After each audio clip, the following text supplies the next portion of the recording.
and stability in our state.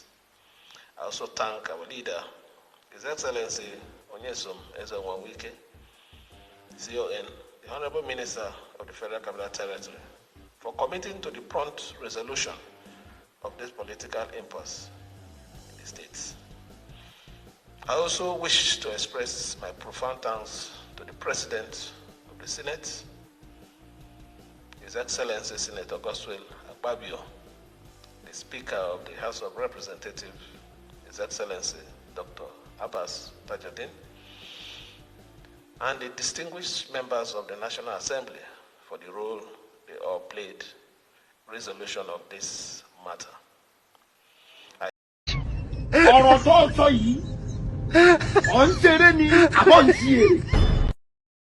If I was a supporter, watching him on TV or online at home, that would be my reaction. There's something about the politicians and their supposed supporters. They don't really have the mind of their own. They don't. This clown gingered his supporters to make them believe that in Rivers State, they know they do Godfather. We know they do Godfather. Now we can teach us say we know they do Godfather. Therefore, so Fubara now started something that he had no intention of concluding. So along the line, right, he got tamed. Now that he's tamed, he has already changed his pen. He's no longer putting on the green pen anymore. You know, I have the green pen. Anybody that has signed like this, you are gone. You are gone forever. Now the green pen is gone. So that's the first sign. The second one is like he's got a bowed head, which means, and mind you, he's got his own supporters too. Yeah, because to them, it is a once in a lifetime opportunity for you to be a governor where you are going to make so much money. Now, why are you so greedy? Then they started praising him for giving Warri Wike, not that he gave Warri Wike what he wanted, okay? So they tamed him. And they are now saying that, thank you, Jare Fubara, for not listening to those people that are asking you to fight him, ignoring the genesis of what is believed to be the reason why they were fighting: money. So Nigerians who are comfortable with criminals looting them, they didn't mind. They felt bad that Fubara was fighting his godfather. And they called him an ingrate. Somebody made you governor. You are now saying that you are now teaming up with his enemies, that you won't give him his share. You know? And they consider those of you who were supporting him then against Warri Wike as those who will never be able to do anything for him. Fubara, Omogbon, very smart guy. He knows that everybody that is telling him to do, don't, you know, everybody will leave him and move on to another person. They were not wrong, go. But the thing is that he made them believe that he was against godfatherism.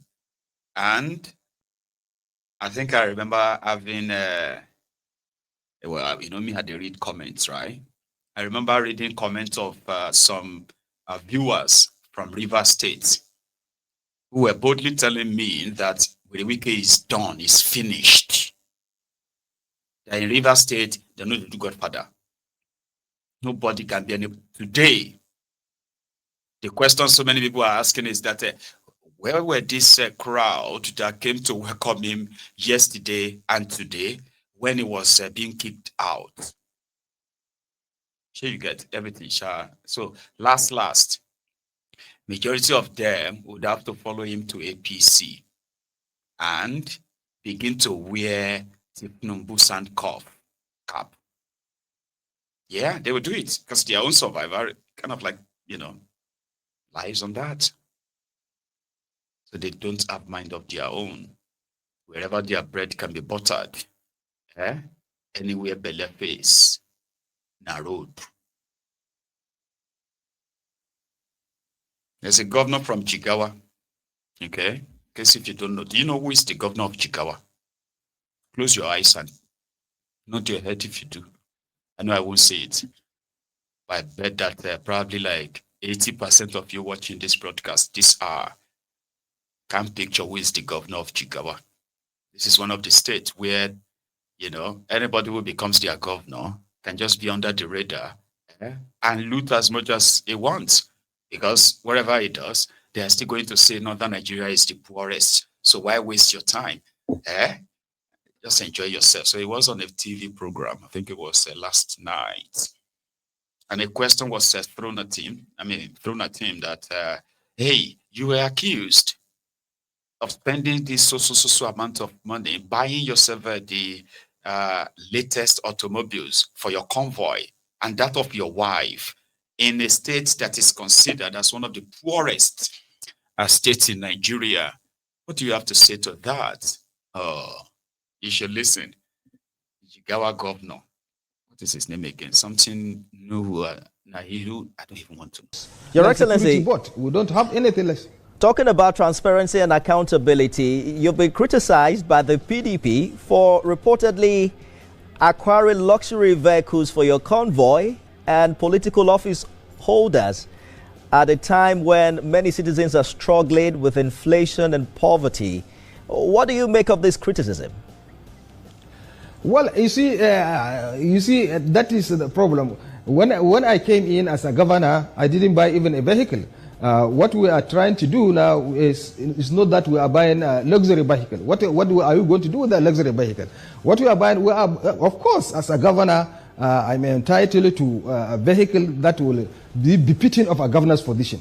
So, and that is all we are doing. We bought 2 new vehicles for the governor. We bought, again, the convoy. Some of the cars we have in the convoy were almost since 2011. They are. So, and we don't need a situation where a car will be in the governor's convoy and will be breaking down. So, I don't see anything to say that we are buying a luxury bicycle. No. We are buying vehicles that are supposed to be used for the convoy to be to reflect the position of our governor. And that Dr. Namani, I am hoping that you can use this interview to give your people some closure where this allegation is concerned, because your critics are quoting as much as 1.8 billion naira spent on luxury cars. Precisely how much have you spent on cars? Well, the records are there. Everybody is there to go and see what we are. All the cars we have bought are less than 500 million naira. All the vehicles about 385, and then plus another, I think, 15 million. So what make up of 1 billion naira now? These are records are there, and everybody can see. There is nothing hidden in this transaction. All transaction undergoes through due process and is there. The figures are there for everybody to see. So why should we buy a car for 1 billion? For what reasons? So for clarity, you have spent 1 billion on cars, not 1.8 billion, right? Not even 1 billion. I'm saying we are talking 385 million and we are talking of another 15 billion. So the question of 1 billion is less than 500 million. All the expenses we have incurred in buying these cars. Are you talking about naira or dollar, Your Excellency? Naira. Okay, less than 500 million naira on cars. Let's move on from that.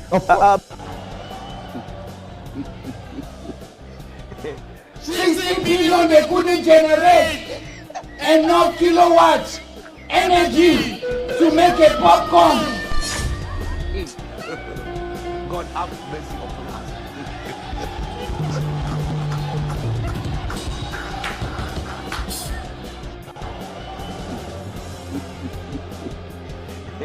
$60 billion they couldn't generate enough kilowatts energy to make a popcorn.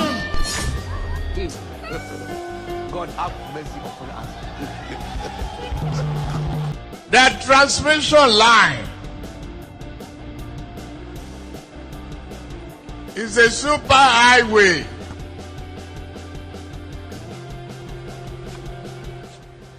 For generated electricity and power.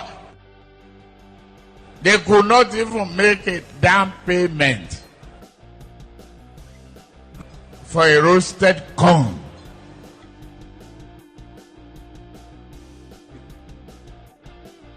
The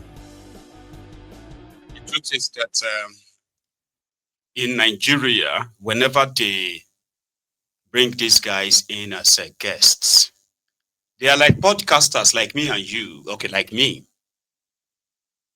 you know, who have access to already, publicly available information. But as journalists who have media houses in Nigeria, hired people, inner investigative journalists, cameraman, reporters, you would expect them to have access to more reasonable documents to back their questions. You expecting me to come to your studio? You're just going to be asking me random questions? Even if they are random questions, somehow, in this case, right, there must be a reason why you are asking, something you want to establish. Not like, oh, we heard, or they are accusing you of, come on. Here, Mr. Governor, we have obtained this information, which is to show how much cars you bought and how much money you spent in buying these cars. Do you have something to say to that? So if you started blabbing and saying, it's just 350 million, 300 and something, 85 million, and other nonsense, then you pull out the document. Say, well, here we have the total number of cars you bought. You bought a total number of 15 cars. 3 of them for your wife, extra 11 for yours. And this is not the first time you bought the same thing in 2024. Now, if you present this information in that regard, it's probably going to bail on you. It's going to tell you that, well, I don't have all the details. And it will begin to deviate or deflect. But Nigerian media, gosh, they're just like us podcasters. Say, can I ask you something? Of course, ask me anything. That's why I'm here. Yeah, podcaster. Podcaster will be like, okay, wait, let me see. Right, we have questions from the audience. The audience want to know, do you like Eba? I say, what? Yeah, they want to know your favorite food. I say, okay. Do you like Eba? Like Eba with all the assorted. I say, I thought we were talking about the insecurity issue. Which one is that like Eba? Did you not prepare for those questions you wanted to ask me? Even me, I'm not that worse asking questions. I tend to probably write them down, then rephrase them when I wanted to ask. You get that? For Nigeria media houses, you tell us. People say you are corrupt. Are you corrupt? Say, no, I'm not corrupt. I'm a very rich man and I'm a very okay. So, do you use Nigeria hospital or use UK hospital? That kind of questions in the proper setting medias, like media houses, they are ridiculous. And honestly, they should do better. Okay. Now let's leave that. Here is a clown in church that is nearly 3 years into his, over 2 years into his 4-year tenure, the Delta governor, the governor of the state where I showed you pictures or videos of children, attending schools on bare floors. Their classrooms have no chairs and all that. And it's considered as the richest state in Nigeria with the highest deposit of Nigeria crude oil, so to say. He was somewhere in Warri, and I think it's inside the church. I don't know why, it's just somehow entertaining. He's promising them, I promise you I will develop Warri. Warri is in me. I say, hey, everybody, hey. People say, I don't talk. To Warri people, the Shekini voted for me. The Job voted for me. The Robo voted for me. They love me. You want me to come and talk? Talk what? What do you want me to say? In all, what we need is unity. We have seen crisis. I have witnessed crisis. I make sure I'm in good terms with everybody. When I don't speak, people don't know why I don't speak. I've witnessed it. Do we still want that in Warri? No. And people are using social media to cause crisis. Our children, talk to them. They use social media, they can lie, and so different things, so bad seed. I don't want that. Don't fear.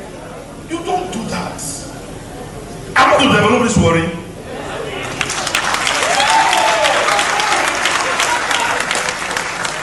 They called me, said, look, in Abuja, I said, this matter, what do I say I don't mean to say?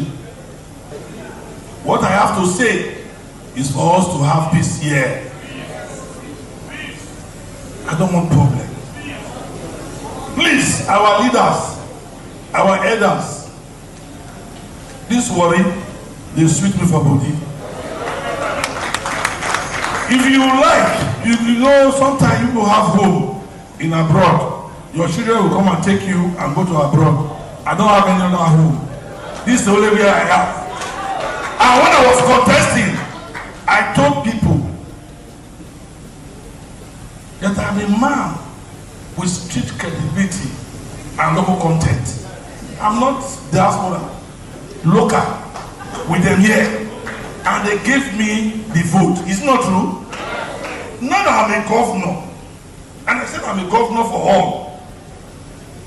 You want to take side? I don't do that. I will not do that. Why will I do that? Pray for peace in Warri. We want peace in Warri.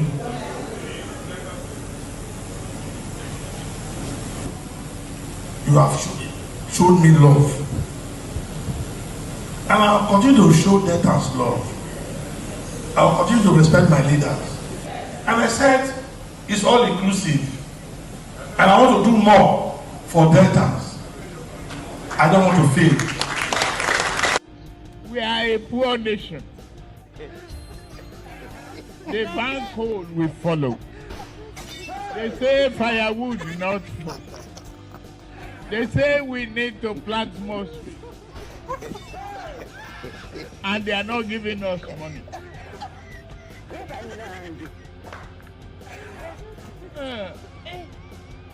We need to open our eyes, try shining, and tell the West. If you don't guarantee our finances and work with us to stop this, we are not going to comply with your climate change. They'll do it. They'll do it. Obobore Sheriff, the Delta governor, pledges there that he intends to develop a Delta, and everywhere is the same and everyone is equal to him. It's been 26 years of democracy like elsewhere. Here are the school children studying on a bare floor in the richest, no, I keep using the rich, I don't know how to phrase it, right? It is supposed to be the richest local government area in the entire Nigeria, as the local government that produces highest crude production in that axis. But yet, their children. Primary school.